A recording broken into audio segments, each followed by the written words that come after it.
তারপরেও তোমরা তোমাদের রবের কোন কোন ক্ষমতাকে অস্বীকার করবে? ولمن خاف مقام ربه جنتان। আর যারা তাদের প্রভুর সামনে হাজির হওয়ার ব্যাপারে ভয় পায় তাদের প্রত্যেকের জন্য দুটি করে বাগান। فبأي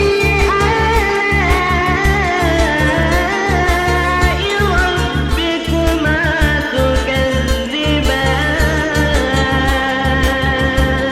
তোমাদের রবের কোন কোন দানকে তোমরা অস্বীকার করবে?